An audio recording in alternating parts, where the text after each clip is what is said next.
Hello viewers, welcome to my kitchen. আজকে আমি রান্না করে দেখাবো ইলিশ মাছের ডিম ভুনা। রেসিপির জন্য এখানে আমি 7 পিস ইলিশ মাছের ডিম নিয়ে নিয়েছি। সাথে অ্যাড করছি আধা চা চামচ পরিমাণ হলুদের গুঁড়া, আধা চা চামচ পরিমাণ শুকনো মরিচের গুঁড়া, আধা চা চামচ পরিমাণ লবণ। এবার মাছের ডিমের সাথে হলুদ, মরিচ, লবণ ভালো করে মেখে নিব। ভালো করে মেখে নেওয়া হয়ে গেছে। এবার 10 মিনিট রেস্টে রেখে দিব। চুলায় একটা প্যান বসিয়ে দিয়েছি, তাতে পরিমাণ মতো তেল অ্যাড করব। রান্না করতে সরিষার তেলও ব্যবহার করা যাবে, আবার সয়াবিন তেলও ব্যবহার করা যাবে। আপনারা যেটা খুশি করতে পারেন, তবে সরিষার তেল দিয়ে রান্না করলে টেস্টটা ভালো আসে। প্যানে পরিমাণ মতো তেল দিয়ে আমি মাছের ডিমগুলো প্রথমে একটু ভেজে নিব। অনেক বেশি সময় ভাজার দরকার নেই, 1 থেকে 2 মিনিট মতো ভেজে নেব। এক পাশ একটু ভাজা হয়ে গেলে আরেক পাশ উল্টে দিব। উল্টে পাল্টে ভেজে নেওয়া হয়ে গেলে উঠিয়ে নিয়ে আমি ডিমগুলোকে পিস পিস করে কেটে নিব। মাছের ডিমগুলো অনেক বেশি ভেজে শক্ত করে ফেলা যাবে না। ভাজা হয়ে গেছে, এবার আমি এগুলোকে উঠিয়ে নিয়ে একটু ঠান্ডা করে পিস পিস করে কেটে নিব। এবার প্যানে পরিমাণ মতো তেল অ্যাড করে দিয়েছি। দিয়ে আধা কাপ পরিমাণ আমি এখানে পেঁয়াজ কুচি দিয়েছি। পেঁয়াজ কুচি দিয়ে সামান্য একটু ভেজে নিব। ভেজে নেওয়ার পরে এখানে অ্যাড করব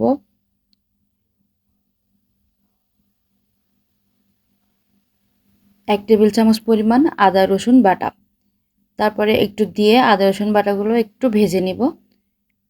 ভাজা হয়ে গেছে, এবার এর মধ্যে গুঁড়া মশলাগুলো অ্যাড করব। এখানে দিয়ে দিলাম পরিমাণ মতো শুকনো মরিচের গুঁড়া, ধনিয়া গুঁড়া, হলুদের গুঁড়া, লবণ দিয়ে একটু পানি দিয়ে আমি মশলাগুলোকে ভালো করে কষিয়ে নেব। অল্প অল্প করে পানি দিতে হবে আর মশলাটা কষাতে হবে। একবারে অনেক বেশি পানি দিয়ে দেওয়া যাবে না।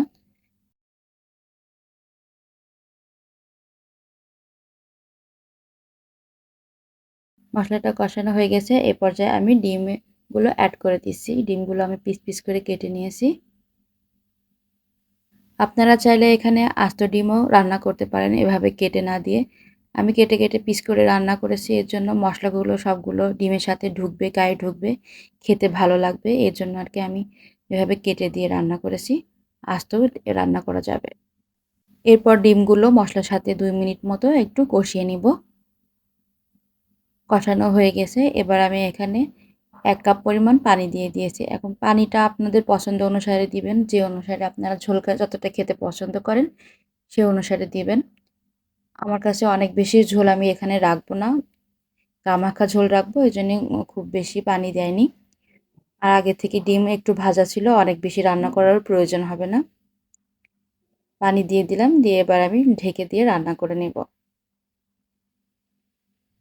এখানে রান্নাটা আমি শুকনো মরিচ দিয়ে করেছি, আপনারা চাইলে এখানে কাঁচা মরিচ দিয়েও করতে পারেন।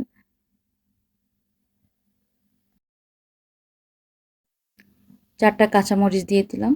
এখানে কাঁচামরিচটা শুধু ফ্লেভারের জন্য ব্যবহার করা হয়েছে, এটা স্কিপ করলেও অসুবিধা নাই। এবার ঢাকা দিয়ে রান্না করে নেব।